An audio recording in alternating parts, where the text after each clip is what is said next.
Oke, kita masuk ke bagian average quality loss. Pada average quality loss, kita akan menilai karakteristik mutu yang disebabkan oleh noise factor tidak dapat sepenuhnya dihindarkan. Maka perlu diketahui besarnya quality loss rata-rata. Ini merupakan rumus average quality loss. Dapat dilihat sebagai berikut. Prosedur perhitungan Capability Index. Capability Index merupakan indeks yang menunjukkan kemampuan suatu sistem dalam memenuhi spesifikasi limitnya. Perhitungan Capability Index menggunakan estimasi sigma dan dapat digunakan untuk memenuhi potensi suatu sistem dalam memenuhi spesifikasinya. Contohnya, pada distribusi normal, maka digunakan toleransi dibagi 6 dikali standar deviasi.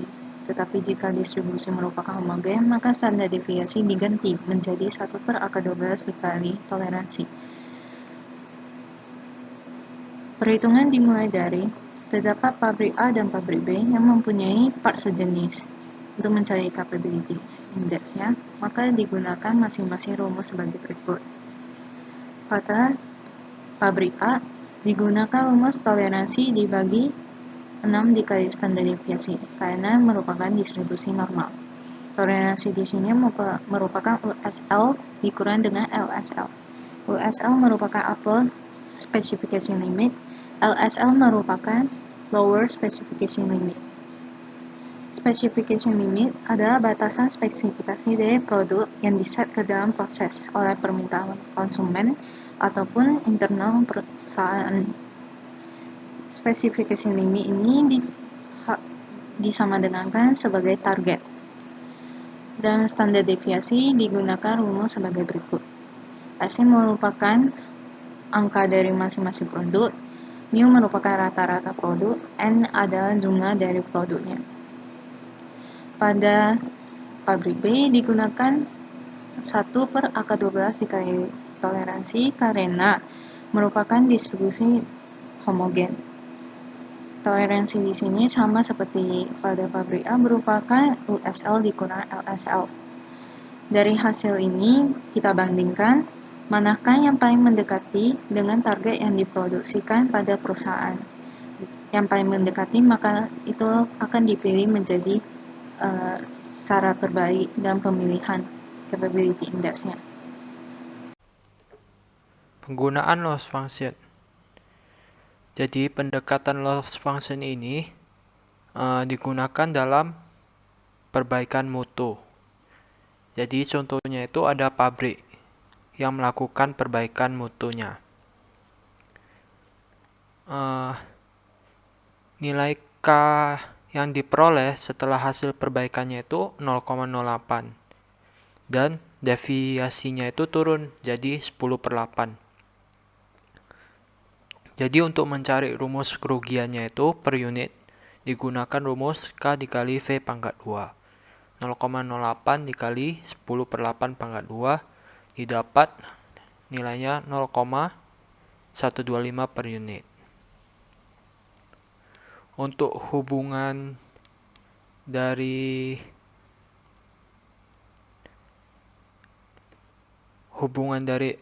capability index dengan nilai L ini kita cari dengan cara kita lihat dulu perbandingan keduanya, L1 dan L2. Jadi rumusnya itu K kali V1 pangkat 2 dibagi K kali V2 pangkat 2. Sedangkan untuk capability index rumusnya itu tolerance dibagi 6 kali V1 pangkat 2. Jadi untuk CP2 juga sama. Tolerance dibagi 6 kali V2 pangkat 2. Maka setelah disubstitusikan CP1 ini ke sini, didapat perbandingan L1 bagi L2 itu sama dengan CP2 dibagi CP1. Dapat dilihat kalau mereka itu berbanding terbalik. Maka kita dapat ambil kesimpulan kalau besarnya loss itu berbanding terbalik dengan capability index. Oke, konsekuensi ekonomis dari pengetatan ekonomi. Jadi, pengetatan ini dilakukan untuk mencapai toleransi yang baru karena adanya perbaikan mutu. Kita bisa lihat contoh di sini ada 2 pabrik. Jadi, pabrik A itu dia menghasilkan part yang distribusinya normal dengan nilai standar deviasi 10/6. Sedangkan pabrik B di sini menghasilkan part yang distribusinya uniform. Pabrik ini menetapkan toleransi besarnya itu kurang lebih 5, di mana besar spesifikasi ukurannya itu meter. Jadi berdasarkan hasilnya, kedua pabrik ini telah melakukan perbaikan untuk mencapai toleransi baru sebesar 67%. Perbaikan mutu setelah pengetatan toleransi. Jadi kita bisa lihat di sini tabel pabrik A dan pabrik B sebelum dan sesudah pengetatan toleransi.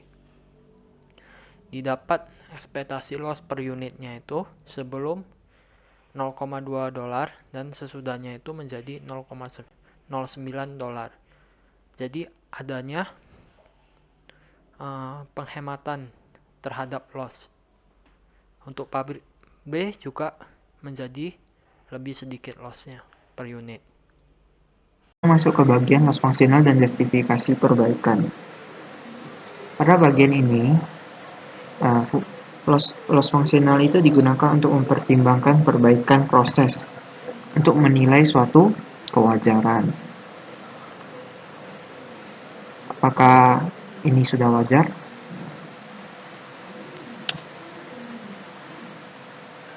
Kita menggunakan suatu contoh yaitu pabrik A.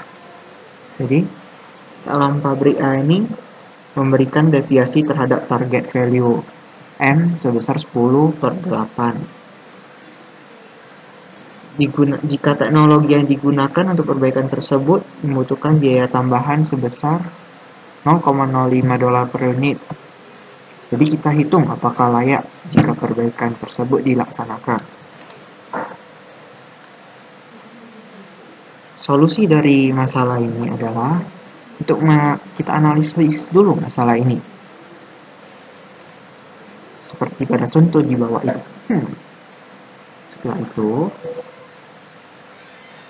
kita dapatlah proses akibat tambahan biaya akibat proses sebesar $0,05.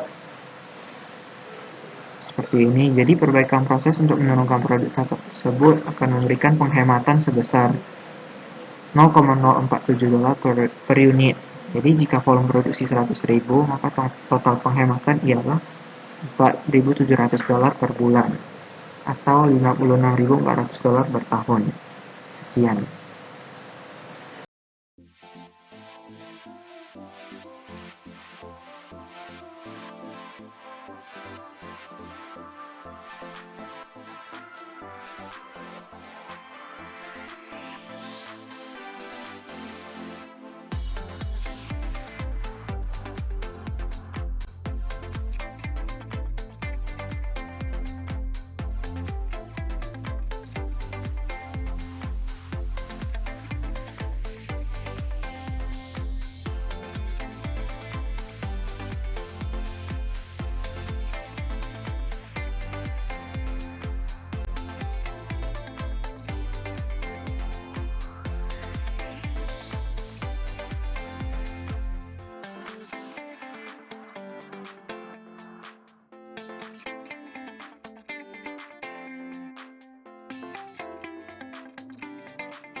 The average quality loss. Jadi, karena variansi dari karakteristik mutu itu disebabkan oleh noise factor, maka tidak dapat sepenuhnya dihindari. Karena itu adanya quality loss rata-rata. Jadi untuk rumusnya itu kita bisa lihat di sini AQL sama dengan K dikali mu kurang M pangkat 2 tambah n kurang 1 bagi n kali tau pangkat 2. Jika nilai dari n ini sangat besar, maka nanti n kurang 1 bagi n ini nilainya sama dengan 1, sehingga saling meniadakan. Dan dapat disederhanakan menjadi rumusnya ini. AQL sama dengan K dikali mu kurang M pangkat 2 tambah tau pangkat 2. Jadi, kita itu bisa ambil kesimpulan kalau loss dari K kali mu kurang M pangkat 2 ini disebabkan oleh deviasi nilai rata-rata. Sedangkan untuk K kali tau pangkat 2 ini disebabkan oleh mean squared deviation terhadap rata-rata.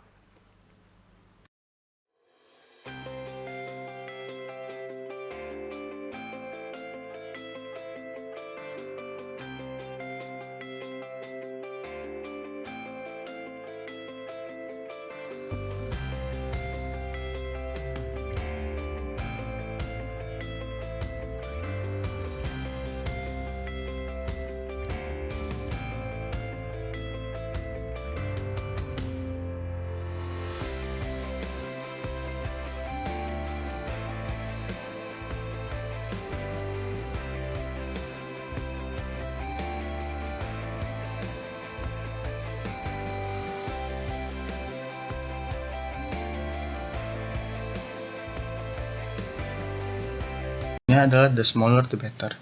Pertama-tama kita harus mengerti kapan kita gunakan the smaller the better.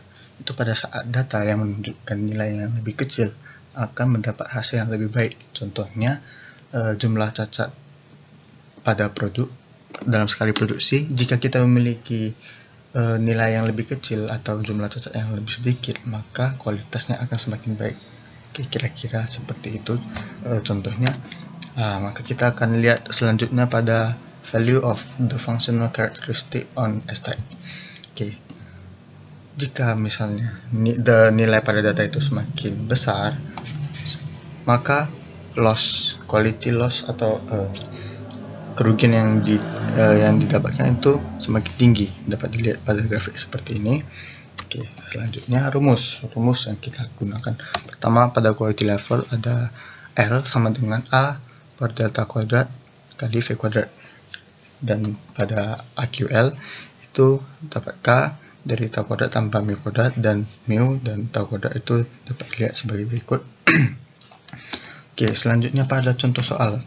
Sebuah perusahaan manufaktur sedang merancang suatu alat ukur yang membutuhkan komponen dengan kehalusan permukaan hingga 12 mikrometer. 12 mikrometer ini merupakan delta kuadrat yang dimaksud pada rumus L tersebut. Pada ini ya, delta kuadrat. Oke, kata hingga 12 mikrometer mengandung makna bahwa tingkat kehalusan itu berada antara 0 sampai 12. Jadi kalau misalnya di luar dari 12, maka akan terjadi yang namanya out of tolerance. Oke, biaya yang timbul jika terjadi out of tolerance adalah $80. Dapat dilihat $80 tersebut adalah A yang ditunjukkan pada rumus ini. Selanjutnya, dua mesin tool yang masing-masing M1 dan M2 digunakan dan hasil dari masing-masing tersebut akan dilihat sebagai berikut.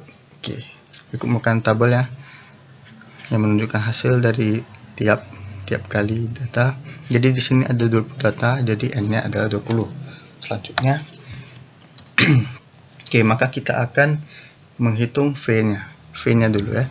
V1 kuadrat itu adalah 1/N. N yang tadi kita sudah bilang adalah 20, dimana itu adalah jumlah datanya. Dan Y kuadrat ini adalah kuadrat dari masing-masing data tersebut. Jadi tiap data ini akan dikuadratkan masing-masing sampai 20-nya dan dijumlahkan. Maka akan didapatkan hasil sebagai berikut, 23,4 mikrometer. Dan untuk V2 kuadrat juga akan dihitung, didapatkan 8,8 mikrometer. Selanjutnya adalah penghitungan quality level dalam kurung loss function dengan rumus bagi berikut, di mana V-nya sudah dihitung, A dan delta kuadratnya juga sudah ada di soal, maka akan langsung dimasukkan ke dalam rumus. A itu $80, 12 kuadrat itu adalah rentang intoleransinya. Oke.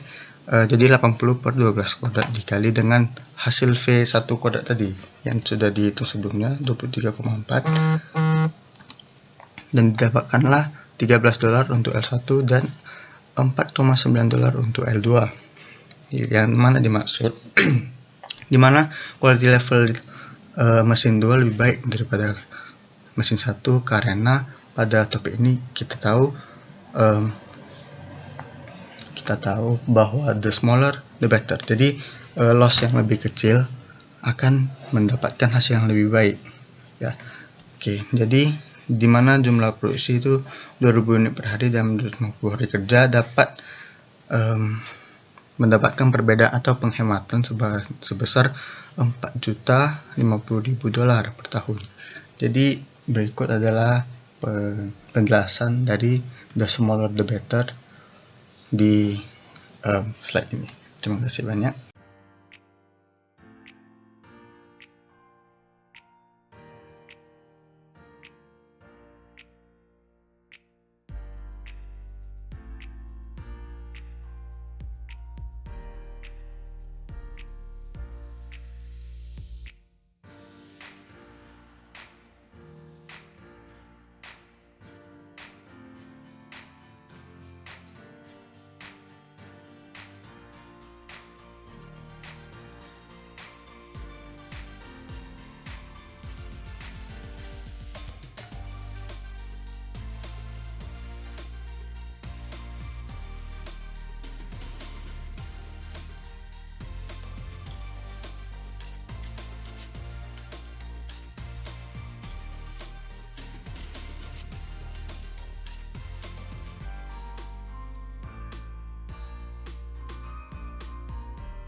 Selanjutnya kita akan masuk ke contoh soal dari tipe toleransi the larger the better.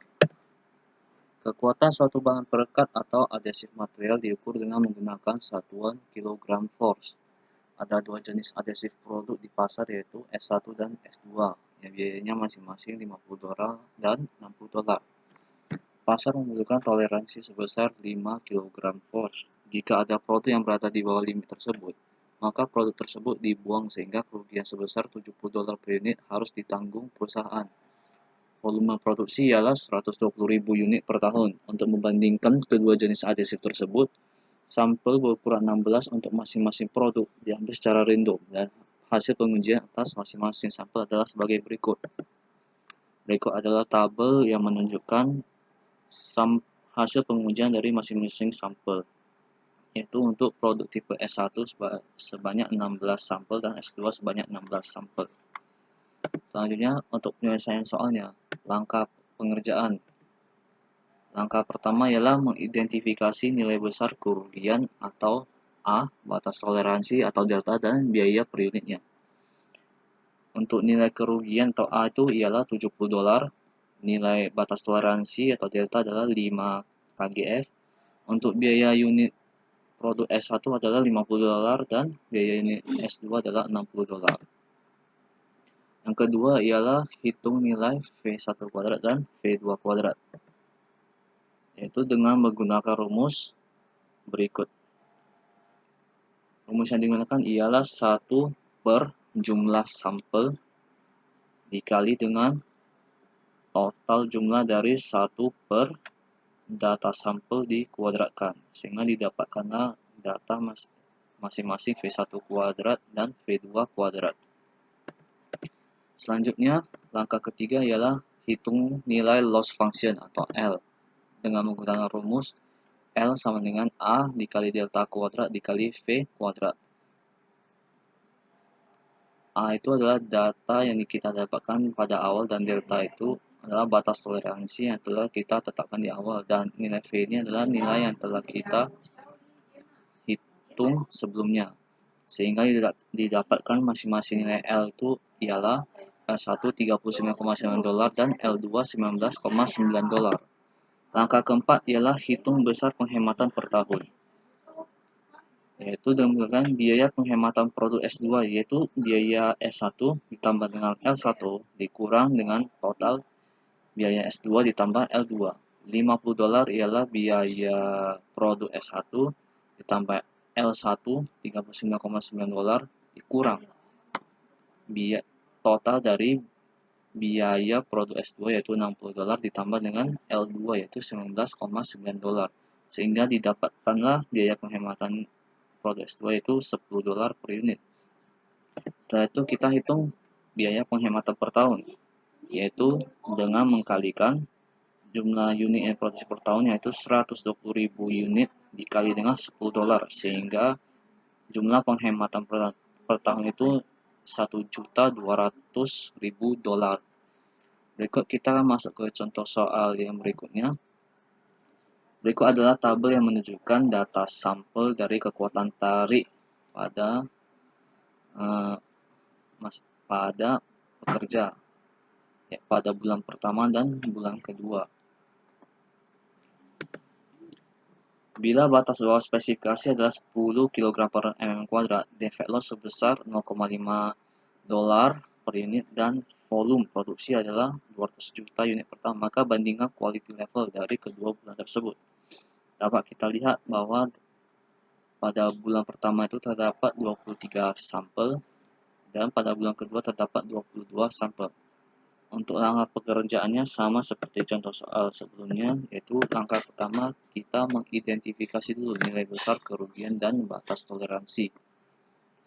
Di sini kita tidak mengidentifikasi biaya dari bulan pertama dan bulan kedua. Kenapa? Karena soal yang ditanyakan itu ialah membandingkan quality level, bukan menghitung besar penghematan.